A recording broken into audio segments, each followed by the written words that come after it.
Omissão de socorro. O que vem a ser isso? Constantemente, nas formações e treinamentos que eu realizo, seja de bombeiros civis, brigadistas e qualificação em primeiros socorros, os treinandos sempre me questionam com relação à omissão de socorro.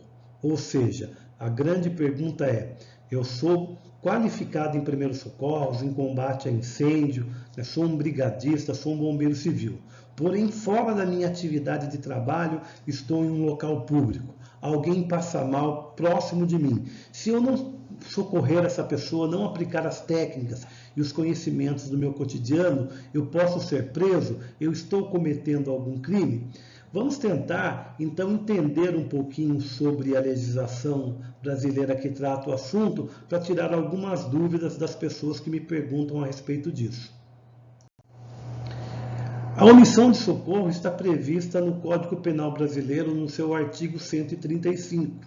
E o artigo nos traz o seguinte texto: deixar de prestar assistência, quando possível fazê-la sem risco pessoal, a criança abandonada ou extraviada, ou a pessoa inválida ou ferida, ao desamparo ou em grave e eminente perigo, ou não pedir, nesses casos, o socorro da autoridade pública, é constatado, então, o crime de omissão de socorro, cuja pena é de detenção de 1 a 6 meses ou multa.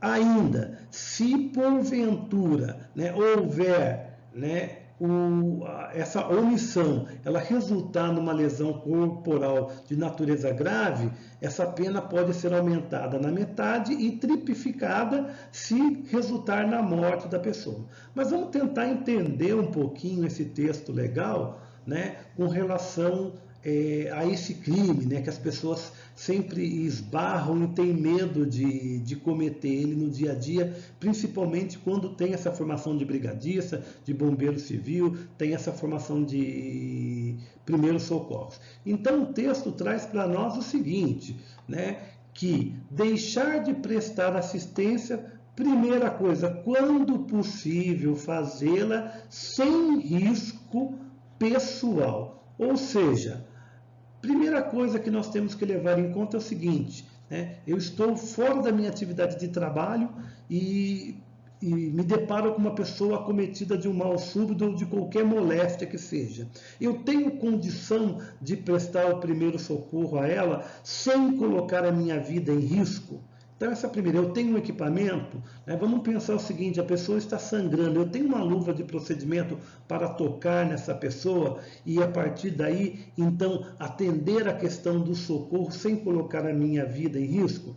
A legislação é bem clara nesse sentido, deixar de prestar assistência quando possível fazê-la sem o risco pessoal, ou seja, sem o meu risco pessoal.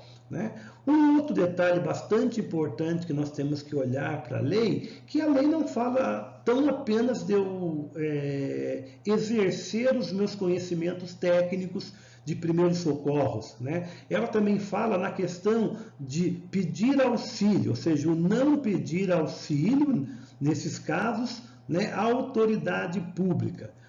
O que ela está dizendo para mim?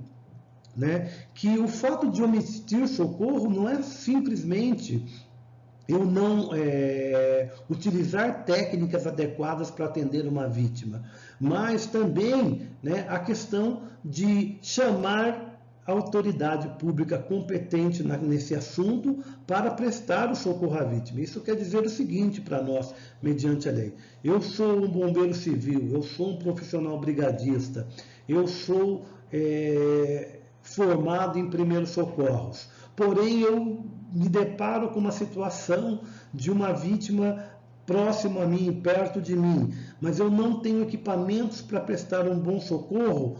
Basta simplesmente eu fazer o quê? Eu chamar a autoridade pública, ou seja, o resgate, o corpo de bombeiro, o SAMU, para fazer o atendimento a essa vítima, e eu, a partir daí, estaria cumprindo esse requisito legal. Então, ou seja, pensar na omissão de socorro como um crime onde, pelo fato de eu estar próximo da vítima e não tocar nela, não ajudá-la prontamente, não seria uma maneira muito clara de enxergar essa contravenção penal aí, ou esse crime, assim se dizendo, previsto no Código Penal. Até porque, né, o simples fato de eu chamar a autoridade pública, ou seja, pegar o meu celular, ligar o 193, chamar o resgate, ou o 192 e chamar aí o SAMU para atender essa vítima, eu já estaria, né, cumprindo os requisitos legais previstos aí no artigo 135. Então fica a dica aí, né, e que todo mundo tenha suas dúvidas esclarecidas. Qualquer coisa é só me procurar e a gente tenta esclarecer com mais propriedade.